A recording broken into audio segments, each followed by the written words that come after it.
Quando João foi exilado para a ilha de Patmos, ele viu algo incrível. João disse: Vi os mortos, tanto os grandes como os pequenos, diante do trono de Deus, e os livros foram abertos, incluindo o livro da vida. E os mortos foram julgados conforme suas obras, registradas nos livros.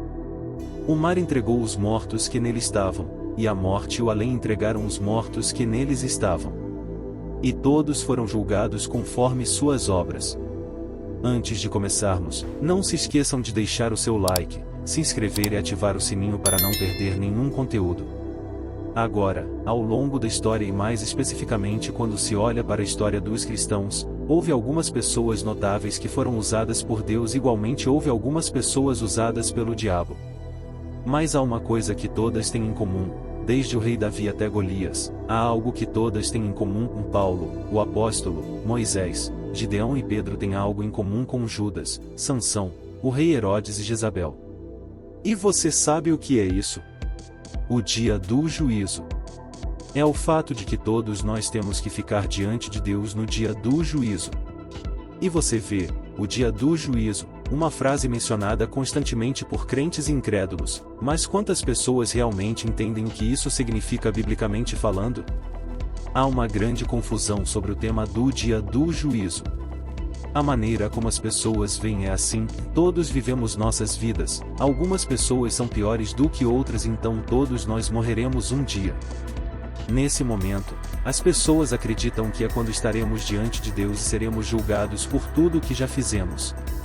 Essa é a opinião geral sobre o dia do juízo, mas quão preciso é isso? Há alguma verdade nessa visão simplificada? Com certeza, não negarei isso.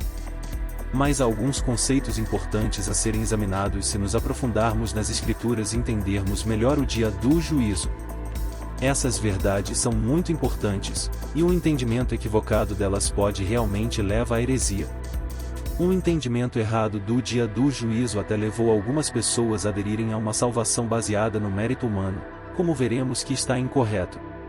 A salvação não é obtida pelo mérito humano, e em um momento veremos nas Escrituras exatamente onde o mérito humano nos leva. Todos nós ficaremos de pé e seremos julgados, sim. No entanto, o que as pessoas tendem a entender mal é que nossos julgamentos finais não são os mesmos para todos. A chave para entender esta doutrina crucial é o fato de que há dois eventos de julgamento separados. A maior distinção entre esses eventos são as pessoas que os frequentam. Podemos até ver esse conceito apresentado para nós, surpreendentemente, no Antigo Testamento. Mesmo que normalmente não olhemos muito para o Antigo Testamento quando buscamos entender coisas no futuro que ainda não aconteceram, há alguns livros que lançam luz sobre eventos do fim dos tempos.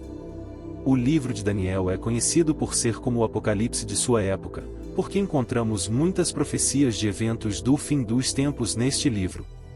Vamos dar uma olhada em Daniel 12 versículo 1 a 2 em relação aos últimos tempos. Diz: Naquele tempo se levantará Miguel, o grande príncipe, que se levanta a favor dos filhos do teu povo, e haverá um tempo de angústia, qual nunca houve, desde que houve nação até aquele tempo, mas naquele tempo livrar-se-á o teu povo, todo aquele que for achado escrito no livro. E muitos dos que dormem no pó da terra ressuscitarão, uns para a vida eterna, e outros para a vergonha e desprezo eterno.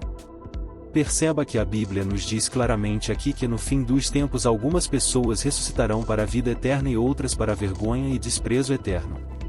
O fato de haver dois grupos é bastante claro. Agora, quem são os dois grupos de pessoas? A resposta é simplesmente os salvos e os perdidos. Os salvos passarão por um evento chamado Tribunal de Cristo, e os perdidos irão para um evento chamado Grande Trono Branco. Ambos são julgamentos e ambos levam em consideração as obras que fizemos, mas são dois eventos separados que são mutuamente exclusivos um ao outro. Não é possível para uma pessoa estar em ambos os eventos. Cada pessoa tem até o momento de sua morte para escolher de qual julgamento fará parte. Vamos começar falando sobre onde, infelizmente, a maioria das pessoas vai acabar: o Grande Trono Branco. Lembre-se de que esses julgamentos incluem todas as pessoas que já viveram desde o começo dos tempos até o fim de todas as coisas. Estamos literalmente olhando para um evento que envolve todas as pessoas que já existiram. O grande trono branco em Apocalipse 20 versículo 11 a 15 diz assim: Vi um grande trono branco e aquele que nele está assentado, de cuja presença fugiram a terra e o céu, e não foi achado lugar para eles. Vi também os mortos, grandes e pequenos, postos em pé diante do trono, e abriram-se livros. Ainda outro livro, o livro da vida, foi aberto. Os mortos foram julgados de acordo com o que tinham feito, segundo o que estava registrado nos livros. Deu-se o mar entregou os mortos que nele havia, e a morte e o Hades entregaram os mortos que neles havia, e foram julgados, cada um de acordo com o que tinha feito. Então a morte e o Hades foram lançados no lago de fogo. Esta é a segunda morte, o lago de fogo. Se alguém não foi encontrado escrito no livro da vida, foi lançado no lago de fogo. A linguagem da Bíblia deixa claro que os mortos serão ressuscitados para serem julgados novamente.